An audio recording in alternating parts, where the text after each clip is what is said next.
Hey everyone, welcome to today's video. Welcome to the Gaming Daddy channel. Thank you very much for tuning in. So we're continuing on this skill damage build using Empress International and WaveForm, and I'm taking a lot of suggestions because I understand one thing, that the comment section is the key to unlocking some really cool ideas.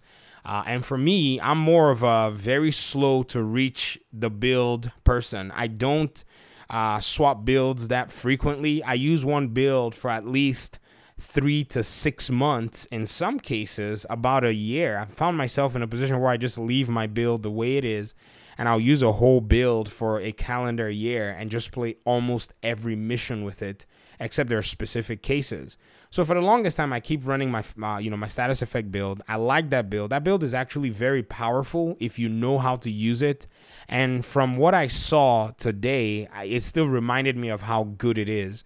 But this video is not dedicated to that. This video is dedicated to the skill build that you guys have been throwing in suggestions, and I've been taking those suggestions. So as of yesterday, when we looked at the build, I had two pieces of Hana U. I had my Wyvern chest piece, I had my WaveForm holster, and I had my backpack, which is a Hana U backpack, a force multiplier backpack, which has a name talent called the Perfect Combined Arms. So it's a perfect talent.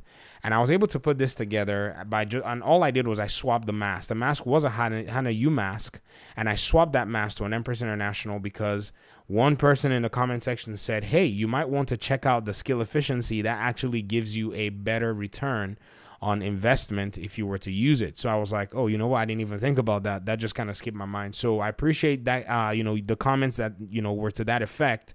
And so I went ahead and I put it together, and today's legendary being the reset, I went into District Union Arena and, we got to play a mission. Now, I have to be very, very frank with you guys on this. This mission took 1 hour and 30 minutes, and it did take 1 hour and 30 minutes because when we started, all of our builds were kind of all over the place. We didn't necessarily get ourselves in tune. We were kind of working with an agent that had I don't know if they didn't have a lot of experience, and then one of us was a healer, and then I was the only one with a skill damage build. And, running with random teams is very different than, say, you're running with a team of people that you know.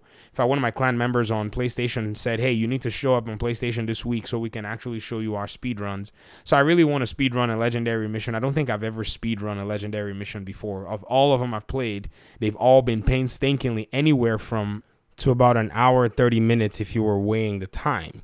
And so that was something really interesting about, trying to work this build using my oxidizer, and a whole lot of other things. But somewhere around the middle of the mission, we started to coordinate better, but, I had to swap builds. I had to go status effect for a short bit of time because, like I said, the builds weren't necessarily gelling at first. But eventually, once we reach the stairs here, well, it's the stairs because you basically stay in the stairs to play a lot of this portion. I eventually went back using my, my skill damage build, using my turret and using I think I kept using my pulse, the jammer pulse, in order to be able to stop those drones and just hold them in place so that my turret could damage them. And I can tell you that I did see a lot of benefit and a lot of return on the investment, and, skill haste, everything was just really working very fine. And I really got, I got my money's worth. I got all the time and investment put into these pieces to be able to get this gear going. Now, the Wyvern chest piece has glass cannon, which is a very risky way to go, but I prefer using glass cannon now. Somebody asked me to, maybe roll another Empress chest piece with glass cannon or something, but I think the combination already is fine. And then the WaveForm holster kind of being that really important aspect of this entire build. I also got another suggestion saying to use the rigger setup, the rigger gear set. I don't have any on me here. They're all in the stash. So what I'll do is I'll put together the rigger. I'll set up something because I have not even used the rigger gear set before. I mean, I only used it in a PTS. And so I'm starting to kind of branch out and create different, skill builds in order for me to be able to leverage what they're actually capable of doing right now. Because for the longest time, I was just comfortable with my, my Murakami setup and all of the above. And that was quite nice. There was no big issue, in terms of how good they were. But now, with a lot of the missions and a lot of new people coming in, a lot more is required of you. as an agent. So this is definitely something that has changed, my perspective and changed my outlook on dealing with, missions and dealing with all of that stuff. So here is pretty much the next phase for this particular build. I intend on, taking the build and rolling some stuff like armor regeneration, things that would give me a lot more survivability in combat, because I'm very squishy. I mean, I do a lot of damage, but man, the squish is real. I mean, look at this enemy NPC, how fast they melted. Now, open world is on heroic, by the way. And I do run around heroic open world with glass cannon. Some of you may think I'm crazy, but I actually do that because I am kind of sort of crazy like that.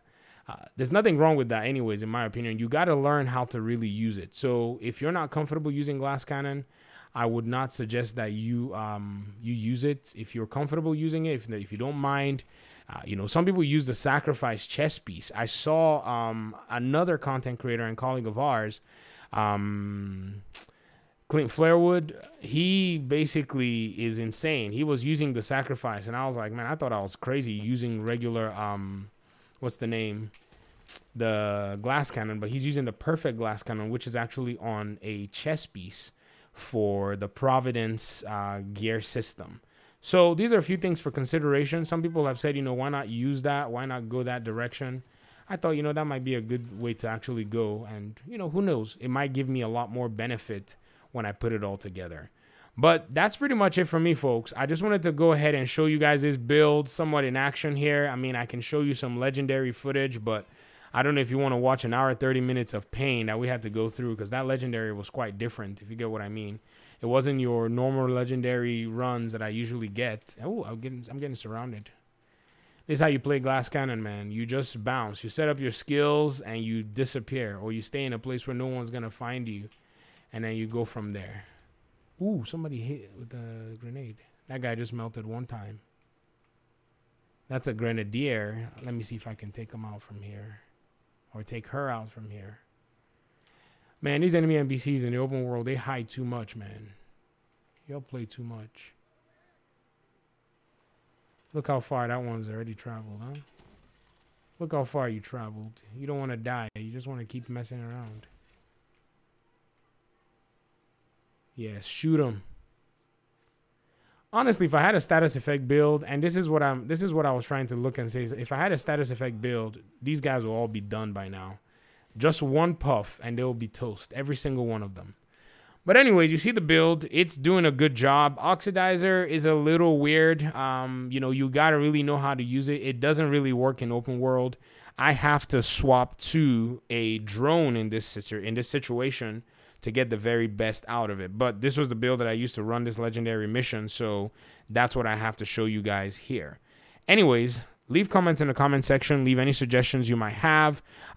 This is a lot of fun actually fine-tuning this build, and I appreciate you guys' feedback so far. Thanks once again. Peace out.